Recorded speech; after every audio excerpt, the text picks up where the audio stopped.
Welcome, welcome to those that are joining our live. This is Scott from Monster Manor and Phil from 3D Precision Scanning. Welcome to you all. We're going to do our unboxing here.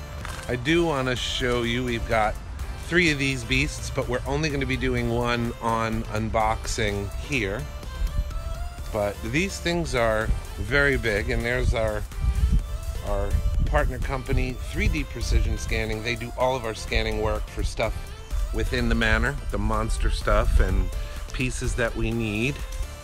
And we're going to try to get to any questions, but if we don't see your questions, I do apologize in advance, because we are going to be unboxing this on this beautiful day, sunny day here in Florida. This is our good friend Phil Kelton from 3D Precision Scanning. So tell us what we're looking at here in the mystery box. What do you hope to do with these? Open them up. Open them up? Yep. That's all they're getting? That's all they're gonna get. Okay. Empty boxes. Yes. Well, we hope they're not empty. Well, no. But yeah, something very special. It's gonna allow us to do a lot more work, or I should say a lot more interesting work. And I can't wait to actually get into it myself, to be honest with you. Yes, yes. A lot of people talk about these, and yes, we do have a question on here. Is it a 3D printer? Yes, it is a 3D printer. The thing is about these is that when you see them advertised and you see these solicited, you can have no idea how big this beast is. I mean, the box itself is probably close to 100 pounds. And there are 3 of them here. Yeah, for size reference. Yeah. So it's a big box. So these things are huge. And as I understand it also, Phil, with a part of the 3D Precision Scanning label, you are also an official sales outlet for Elegoo, correct? That's correct. So this is but the beginning. And if anyone wants some really good deals from a trusted source, you can also order them through Phil at 3D Precision Scanning. And again, that number here is 352-454-7644. 3D Precision Scanning, 3D digital data capture. The 2 main scanners that he uses is the Spider and the Eva. So he can get down to the millimeter and better, or all the way up to a car. Yep, the Spider is 0.1 millimeter for resolution and 0.05 millimeter for the accuracy. So it's pretty damn good. And then the Eva, we can do like cars, we could do anything bigger. So I can go everything from about 1/2 inch to size of a car. Probably even bigger if I just took my time with it. So yeah. Yeah, and these are not like the ones that you see advertised on Facebook. These are professional. These are not the $1,000 ones. No way. My scanners are very expensive, but they're well worth it because they're metrology grade. And so if you want accuracy, that's what these do. Yeah, and you do medical quality, you do medical all different purposes. You can even replicate auto parts that are long out of production with no waste of detail. We've done that.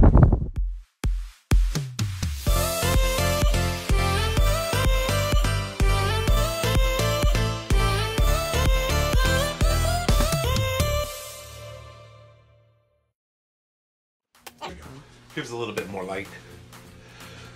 So yes, this dwarfs the Saturn, but they do base it on the planet size. Release form. Or film, I'm sorry. Oh, that's it? That comes with that. Yeah, because we have enough for the old one, but it does give you 2 pieces, if you can see that, of the FEP. Yeah, I didn't know they had this. It's the Jupiter toolbox. Oh yeah, in the past you got... Actually, where do I have it? I don't think we have the box anymore. I transferred it into a tackle box, an old makeup box. But now, if the Jupiter 2 had this toolbox, they could have gotten back to Earth. Yeah. Oh, wrong Jupiter. Yes. Yeah, so what's... They had some pretty fancy In the new show, they had some pretty fancy printers. So, comes with a very detailed instruction booklet, which I do like. I don't mind having the Manual. well, like most of the time when you get a 3D printer, they have the README file on the startup disk, but I like having physical. And then, of course, the trademark and patented little masks, which Phil, you actually have an allergy to the resin, so that's one of the reasons that we are doing the production for you. Comes with the strainers. That's just the regular paint strainers that you can get at like any store that carries automotive body parts, but bodywork parts. But this is we get ours from Harbor Freight. Yeah, it's like a box of 1,000 or something for like $10. The filters we get like a box like 1,000 for like $8.99 or $9.99 or something. As it turns out, the liquid resin I'm highly allergic to. Like respiratory, skin contact, all that. You do have to be careful. Comes with the Allen keys that are going to be needed for assembly and repair. And then some extra screws, which are always helpful. I had no clue there were 5 in there. Oh, that's the yeah, I thought there was feeders? I thought there was only like 1 per machine. I see. 5. This is the cool stuff.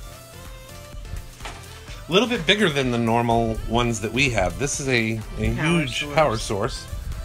The adapter for it. It's almost the size of a brick.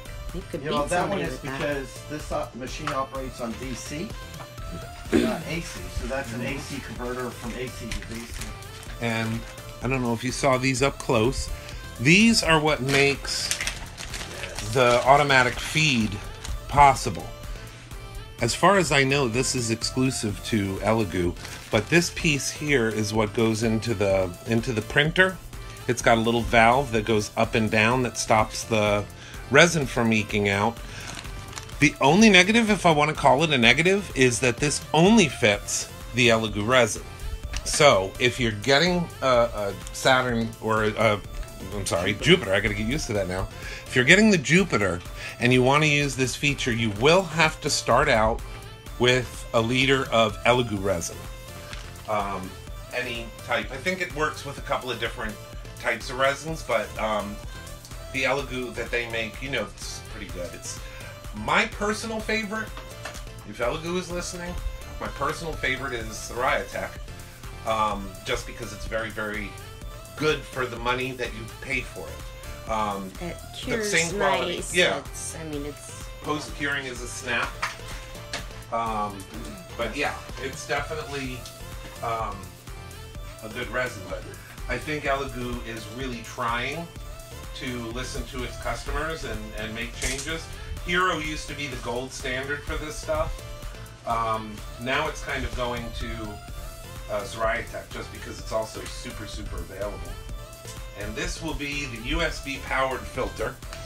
It's got a standard plug-in and it has an intake, and then of course the output is, cleaner air so it doesn't stink up your house.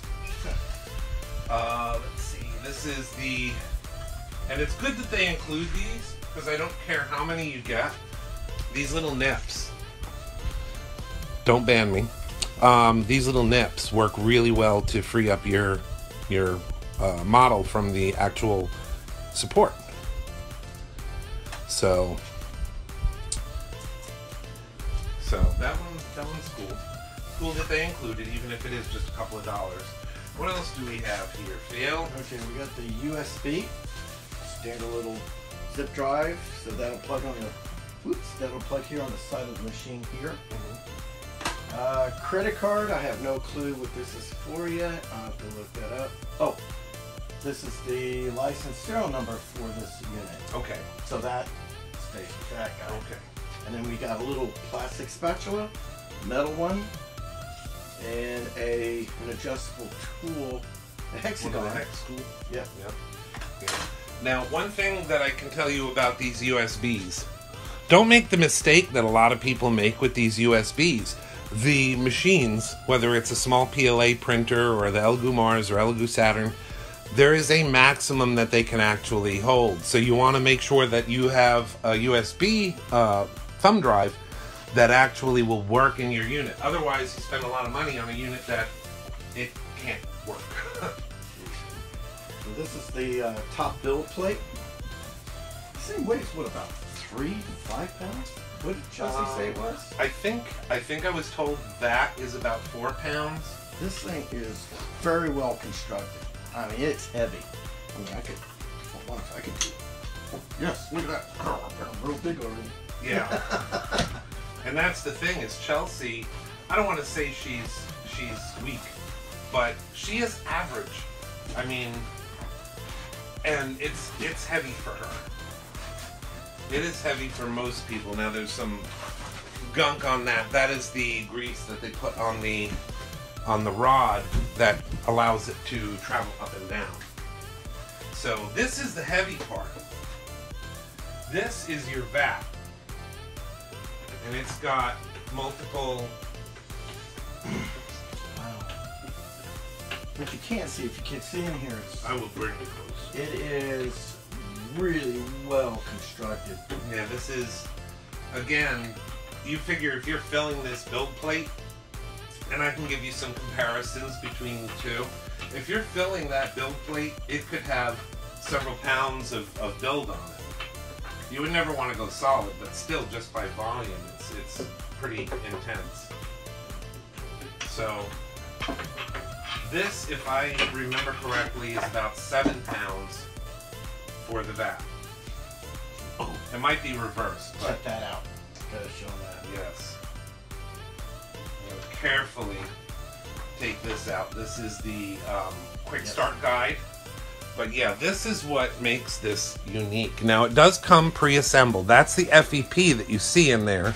That makes the removal because there's a certain amount of tension that allows your model to pop off as it's building. And then on this side, there is a warning. You're not supposed to remove on that bottom plate. It's polarized. So if you have any OCD and you want to pull plastic off of things, know when to stop. This has a protective film here, but the one that's on there, it's a polarizing filter. You don't want to pull that off because then you ruin the ability to do things. So this one just has the warning that says this is the back, and this peels off, and that leaves your FEP base. Now, here's another thing.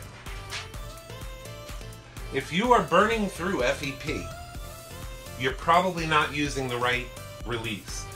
Release, you say? Yes, release.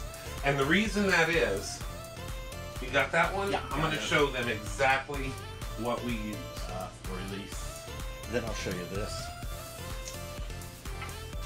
This little bottle here, it's only about, what, $6, $7 at Home Depot or Lowe's.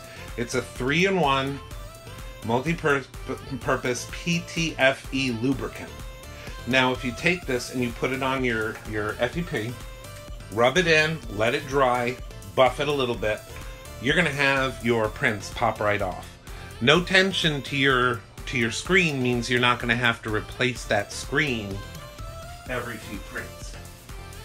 So that is definitely one thing to consider. And Phil's going to show you this wonderful feature. Now this is the really cool thing. This section right here, and this is the cap. This goes on your resin bottles, and it locks in place. And it's got a little plunger right here, so it's sealed until that plunger is pushed in. And then on the inside, when you push it up, you might not be able to see it, but there's a special rubber gasket in here that opens up. So you got a bottle full of resin. It goes here, and you lock it in place. So you got your big bottle here, and then when you fill this up with resin to here, this will maintain that level, so that as your print is going, in other words, so let's say you're doing a print and you're going to be running out of resin, and you have to add the resin. Well, the problem with that is it will move stuff around. You could actually have a bad print or a line in your bad print. To go down, you can take this one out while it's still printing, get your next bottle ready, put it in place, lock it in, and you're off and running without having to stop. Right. That's cool. Now the thing we're going to have to play with is, I know as it's printing, because of where the platform is going to be in there, it may be hard to access the actual resin. However, if it has a pause feature, we'll take a look at that as well. But this is your, and I like this, it has good solid construction here, but it also has this little quick release handle. That's going to make it very nice. Once it's leveled once, it should stay level. And there are 4 screws here, all hex screws there that will mount it in there. Yeah, we can go ahead and put that in, because that'll be the next. And again, I always advocate reading the instructions. Even if we have done this many, many times, you want to make sure that you're doing it the best way possible, because these are not cheap investments. So we took out the resin tank. This is for leveling. It gives you this leveling card in there. We're not going to probably get into it in this video, but we are going to do another video that shows how to actually physically set it up. We're just going through the basics here, but we'll go over all these in a separate video coming shortly. But it's fairly straightforward and easy. Once you take out the resin tank, you loosen the L-type handle, that's the top, the build platform, loosen and level the 4 screws. And you're doing that against the build plate. So you want to make sure that that's completely leveled. There is a leveling card which it also gives you that you put between the platform and the LCD screen, because that gives you the exact distance, because these are UV LEDs that shoot a certain amount of light through pixels, and you don't want any bleed, and you don't want it right up against the base. So that leveling card will help with that, and you'll get beautiful builds every time. So, and just to give you an idea, I am going to actually, Phil, if you got something else to say, I'm going to go get something real quick just to show people. These particular printers, that was the 3 big reasons why we decided on this. One is, this particular one is a 6K. It has a refill. The way it's constructed, I've seen prints that come out of this before and are just phenomenal. And Scott's recommendation. Can't get better than that. So I can't wait to actually get started on these. And we're going to be doing another video setting it all up. Uh-oh. This is a very impressive glow up here. I'm going to show you this. This was the first Elegoo Mars. So you see how small it is in comparison. The build plate is tiny, almost like a 3x5 card for this. Then it goes up for the Saturn. I would like to show you that, but it's full, so I can't move that right now. But you see the difference. This was the box I was telling you with the tools in it. And even that is huge now. So again, not for the faint of heart, not for the hobbyist that's doing small jobs, but if you are making money at it, doing like a build farm, offering your services as a printer, this is a good one to go with. And again, the comparison, you could actually put the Elegoo Mars into the Jupiter. And the Saturn yes, you could. Is slightly bigger. That one is probably like a 6x9 inch or something around there as far as the build area, but just to give you a size comparison. There is no plastic other than this screen. Everything else is solid. Yes. Now, I think if we look in here, we'll go a little bit closer now, because I do want to show you some of these features for those that might be on the fence. This is the cabinet, and of course, the build size within. That is the Z-axis control. Now, up in here, it does have lights in there. And I'm sure that people have gotten to the point where they were like, you know, I really want to see what's in there. Let's go get some of those nice light strips. They can sometimes also have UV. You're curing your shit as you're going. So this is nice that it has these guaranteed no UV strips in here, these little lights that help you to see, because it is encased because of the volume of resin that you're going to use. So, and right down here in the back, that little dark spot, that is actually the USB receptacle for the filter. Oh yeah, right there. Okay. So it's got that there. It's got the feeder, which again, it's all dark in there, but the feeder for the automatic is over here. You could probably fit your arm in here and avoid the build plate. Depends on what you're doing. But that is a monster. And then the other good thing is right here on the side, you have the USB, which is very close to the front of the cabinet. And the others, it's either been in the back or on the side further back. This makes it easier to put your USB in and out. You will have to, if you're looking for space, you'll have to account for about the 2 or 3 inches of that USB thumb drive. So yeah, definitely want to watch that. Huge ventilation. It has your fuse, it has your power, and then it has your network cable. So these can be networked if so desired. Oh, that's nice. And again, this is the Saturn, and you see the difference. Much, much smaller.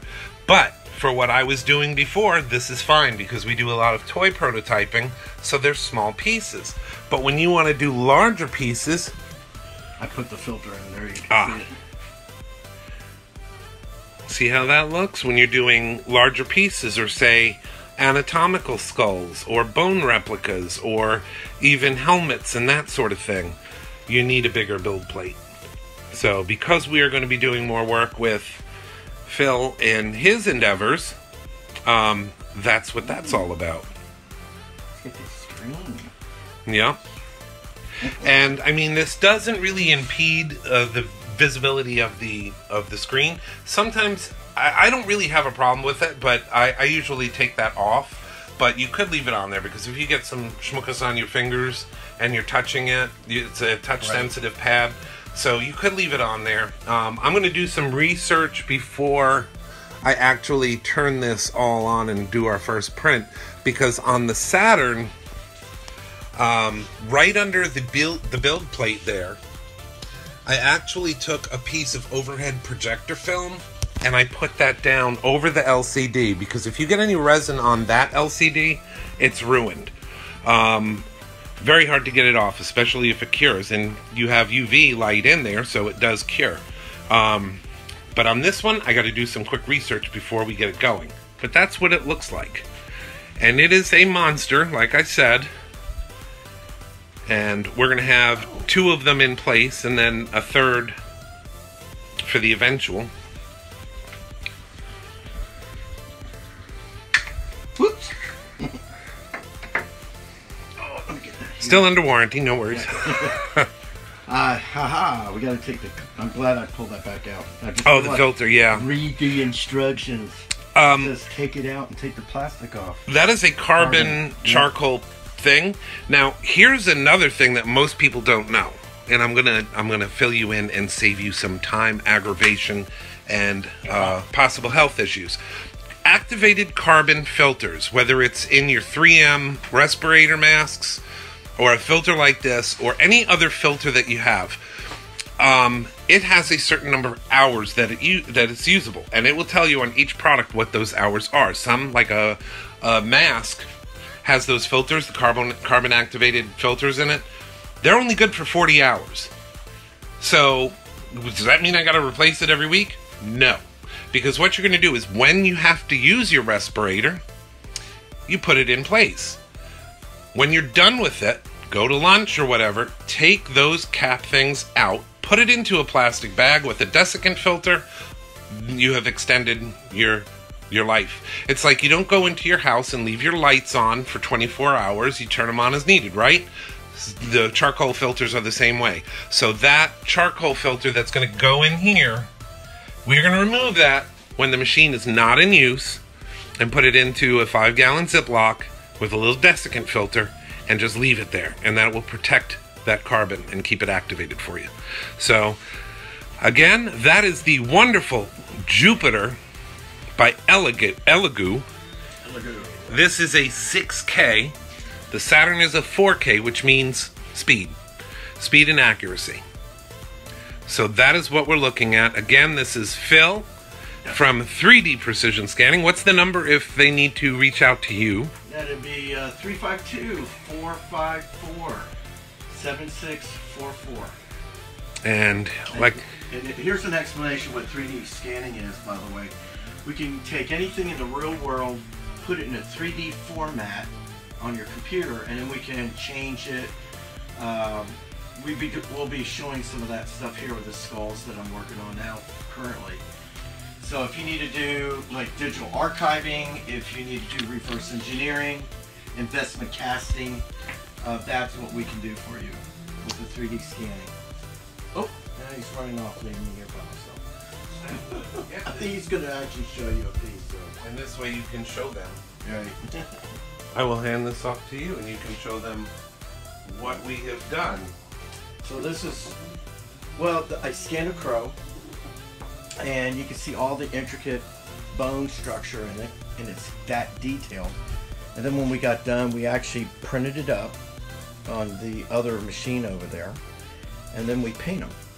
So I can, when I scan this, I can scan it with just the top skull, and then take the lower jaw off, or I can put it all together and scan it that way too. So in other words, if you order it, if you want one of these but you want the mouth open, we can do that for you. So, pretty cool. Yeah, and that is not limited to right. Oh, and this is a macaw, and if you look inside here, oops, if you look inside, you'll see all the bone structures, so it's anatomically correct all the way around. And that's a print, by the way.